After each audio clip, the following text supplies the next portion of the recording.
안녕하세요. 오지라이프의 라이언입니다. 이번 영상에서는 지난 두 번의 영상과는 달리 실생활과 밀접한 이야기를 좀 해보려고 하는데요. 자, 오늘은 호주에서 운전을 하던 중 접촉사고가 났을 경우 대처 방법이라는 주제로 이야기를 해보도록 하겠습니다.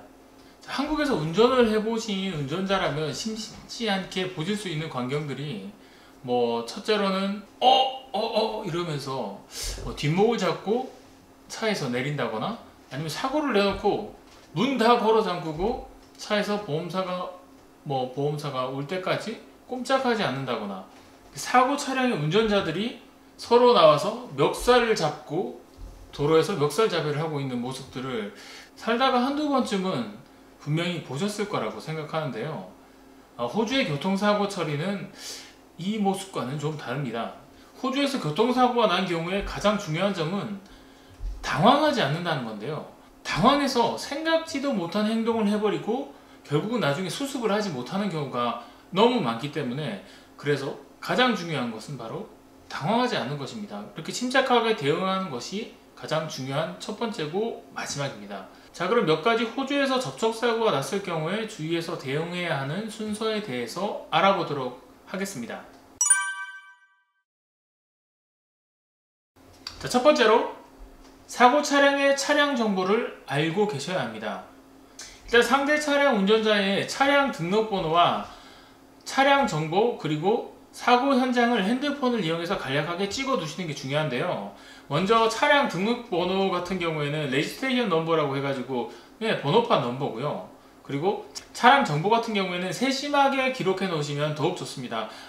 예를 들어서는 모델명이나 타입이나 색깔, 예로 도요타 캠리 흰색 해치백 이런 식으로 해가지고 기억을 해 놓으시면 편하고요. 사고 현장 사진을 핸드폰으로 찍어 놓으실 때도 도로의 교통 표지판이나 그리고 중앙선 할 수 있는 여러가지 지형 지물을 이용하셔서 같이 저장을 해 놓으시는 게 좋고요. 그리고 접촉사고의 경우에는 꼭 차량의 사고 부위에 관해서 사진을 같이 찍어 두시는 것도 중요합니다.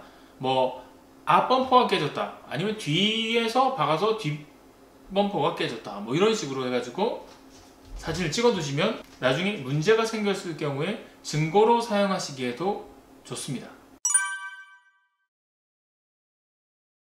둘째로 상대 운전자의 정보를 확실히 알고 계셔야 하는데요.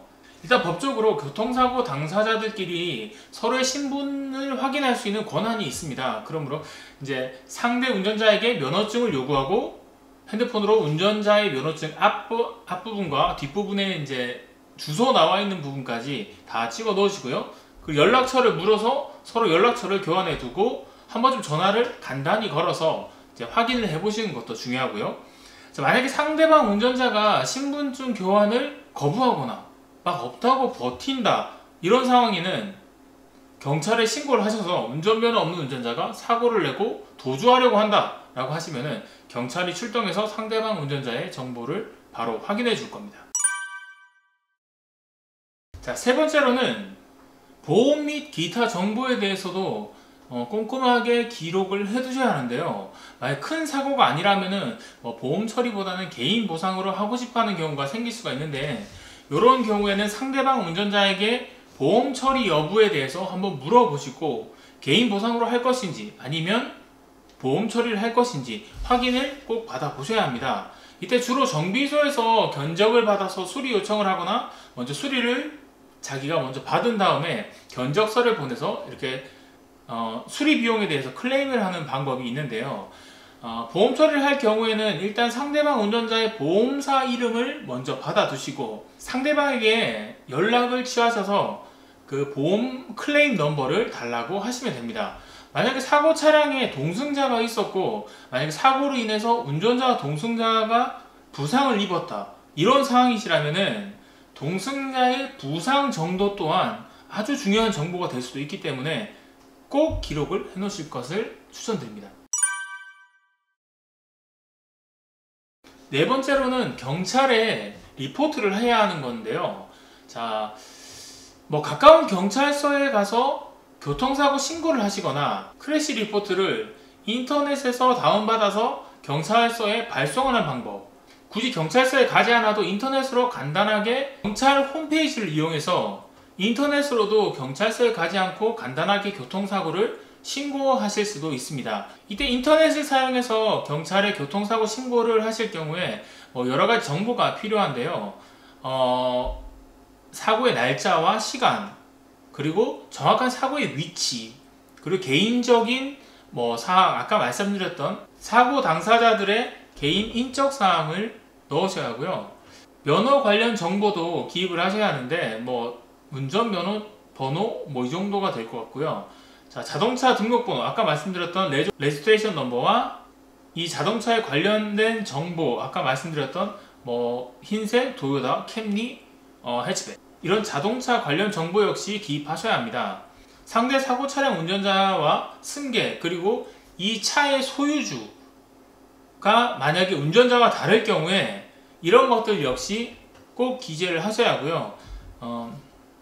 주변에 증인이 있다면 증인들의 인적사항, 그리고 사고 관련해 다친 사람의 인적사항, 그리고 예상 손해액이 얼마나 나왔을까 라는 손해액 산정한 것, 사고가 어떻게 하다가 발생하게 되었는가라는 사고 발생 경위도 간단하게 입력하셔야 합니다.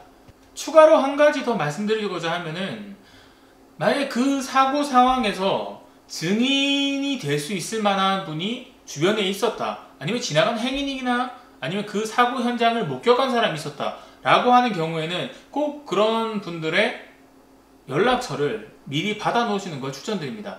접촉사고가 아주 흔하게 나는 일이긴 하지만 그렇다고 해서 이 일이 웃으면서 쉽게 넘어갈 수 있는 그런 일은 또 아니거든요.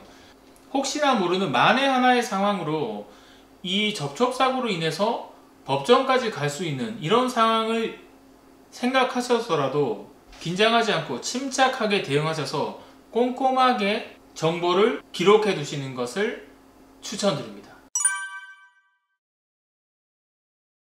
그리고 또 하나의 팁을 말씀드리자면은, 여러분이 사고의 가해자가 됐다면 섣불리 미안하다, 내가 책임지겠다, 이런 이야기 등을 하지 않으시기를 권하는데요. 호주에서 접촉사고권에서 이런 상대방 운전자의 대응 역시 중요한 증거가 될 수 있습니다. 그렇기 때문에 내가 다 잘못했다, 미안하다, 모든 걸 책임지겠다, 내가 배상하겠다 라는 이야기를 일단 상대방의 상태를 확인해 보시고 상대방의 상태가 괜찮은지 먼저 물어보시는 것을 권장해 드리고요. 그리고 보험에 가입되어 있는 경우에는 보험사에, 그리고 보험이 가입되어 있지 않은 경우에는 신속하게 가까운 변호사의 조언을 구하시기를 추천드립니다. 이상으로 오늘은 호주에서 운전을 하던 중에 접촉사고가 났을 경우에 대처 방법이란 주제로 이야기를 해봤고요. 그리고 재밌게 보셨다면 구독과 추천 부탁드리고요. 오지라이프 채널에서 저 라이언은 호주의 전반적인 법률과 호주에서 살면서 겪게 되는 법적 문제에 대해서 알려드리고 있습니다. 영상을 시청해주셔서 감사합니다.